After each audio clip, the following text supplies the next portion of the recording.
Olá meninas, tudo bem? Bem, o assunto da nossa aula de hoje começa a tratar sobre metabolismo, de que forma nós anabolizamos e catabolizamos as biomoléculas. E o nosso tópico de hoje diz respeito à biomolécula conhecida como carboidrato. Assim como as proteínas são conjuntos de aminoácidos e os lipídios são conjuntos de ácidos graxos, os carboidratos são conjuntos de unidades pequenas chamadas de monômeros. E esses monômeros, quando se fala de carboidratos, trata-se de açúcares simples. Em média, 1 grama de carboidrato nos confere 4 quilocalorias. Ao longo dos anos, nós mudamos muito o nosso panorama alimentar, na era paleolítica, obtendo carboidratos de frutas e vegetais, com a Revolução Agrícola, obtendo a partir de alimentos fermentados, e com a Revolução Industrial, era moderna, os famosos fast foods, e aí surgiram os açúcares refinados.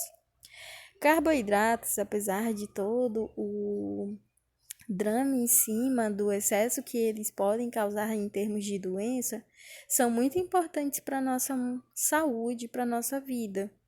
Então, nós temos carboidratos formando permitindo a comunicação celular, formando as glicoproteínas.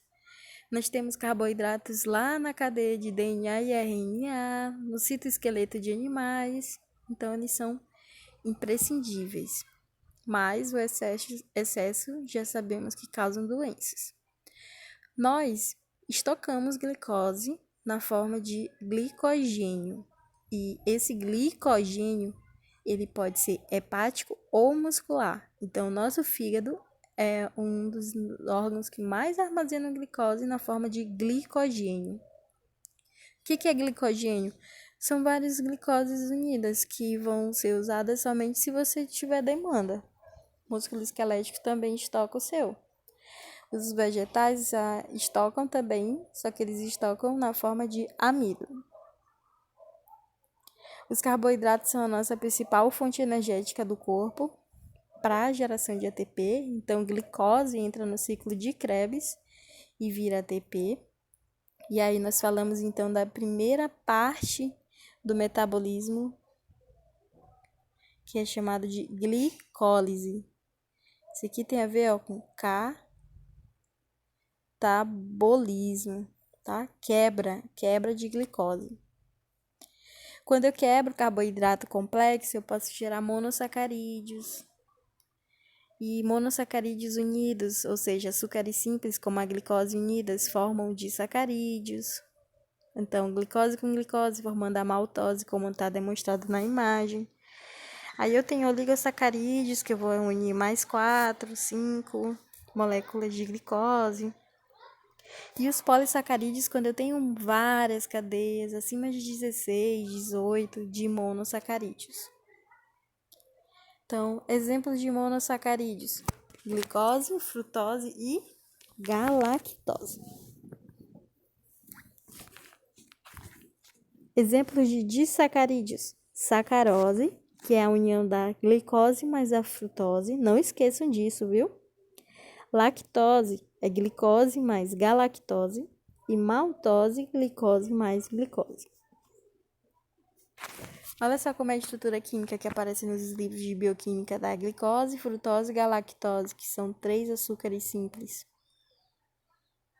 A fórmula molecular da glicose é C6, significa que tem 6 carbonos, H12, 12 hidrogênios e 6 oxigênios. Aqui nós temos os representantes, por exemplo, da maltose no malte, da sacarose na cana-de-açúcar e da lactose no leite. Aqui uma imagem mostrando a aplicação dos oligosacarídeos, que são mais de 4 moléculas de monossacarídeos unidas, imprescindíveis para a adesão celular, e os polissacarídeos, que podem ser nos animais os glicogênios, porque ficam várias moléculas de glicose armazenadas, e nos vegetais celulose e amido. Exemplos de complexos lipopolissacarídeos, quando eu tenho vários e vários açúcares, olha só como é que fica. Muitos polissacarídeos ligados à glicose. Tá, professora, você falou que a quebra da glicose chama glicólise. Quais são as enzimas importantes para quebrar carboidrato? Começa com a amilase salivar, que ela é útil para quebrar polissacarídeo já na boca e quebram os poli em disacarídeo. A amilase pancreática produzida pelo pâncreas, que tem efeitos no intestino delgado, quebrando ainda mais o carboidrato em disacarídeo. A sacarose, que tem a ver sacarase, enzima que quebra a sacarose, é produzida nas células do intestino e quebra sacarose em glicose e frutose. A maltase, sempre que tiver ase, é a enzima que quebra ou acelera a reação. Então, maltose são duas glicoses, a maltase quebra a maltose. Lactase, olha só quem é que quebra a lactose em glicose e galactose, é a lactase. Quando a pessoa é intolerante à lactose, é essa enzima aqui que ele faz a ingestão. Então, começa na boca, com a amilase salivar, depois vem descendo para o estômago, o pH do estômago vai inativar a amilase salivar, mas esse pH já vai auxiliar na degradação de nutrientes. Aí o alimento vai para o intestino e sofre ação de células intestinais e as enzimas intestinais, enzimas pancreáticas, porque o pâncreas também produz amilase pancreática, lembram? Tal qual a amilase salivar, o mesmo efeito. E aí, quando viram monossacarídeos, ou seja, viram glicose, frutose ou galactose, aí que o corpo absorve.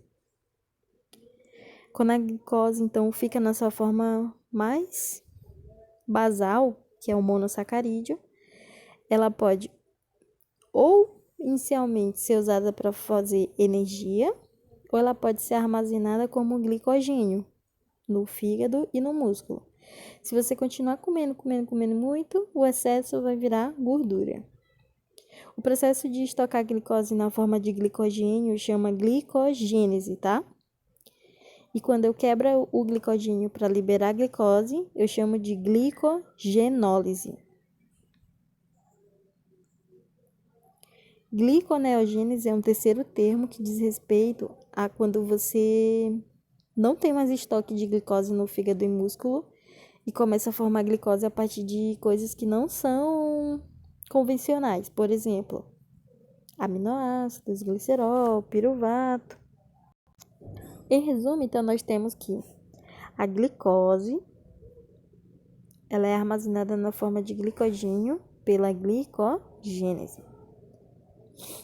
Esse glicogênio em excesso, essa glicose em excesso, se ela não for cessada, se você não parar o consumo, pode sofrer um processo de lipogênese e virar gordura.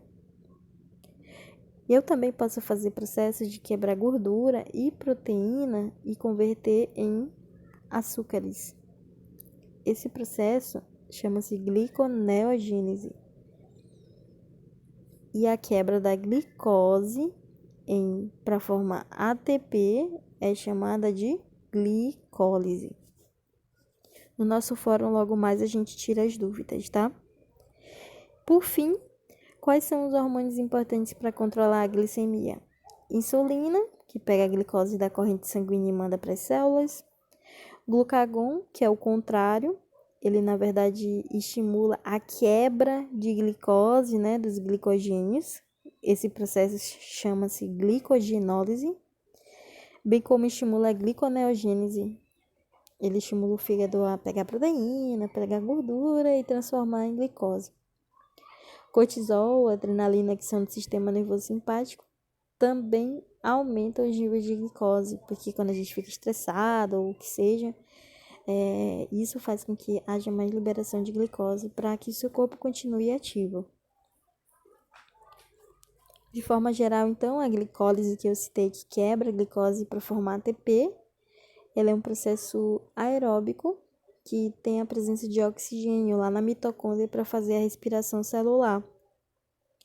Mas existem processos também anaeróbicos. Então, por exemplo, a glicólise, que produz ATP, ela ocorre lá no citoplasma e ela pode ser um processo dito, ela tem uma porção, né, inicial chamada de anaeróbico. Depois dela, quando ele entra na mitocôndria, aí começa a ser chamado de aeróbico, porque ali usa oxigênio de fato, que é o ciclo de Krebs. E por fim, a cadeia respiratória dentro da mitocôndria utiliza muito oxigênio. Muitas informações, não é mesmo? Então, não percam a aula daqui a pouco no fórum, às 20h40. Beijo!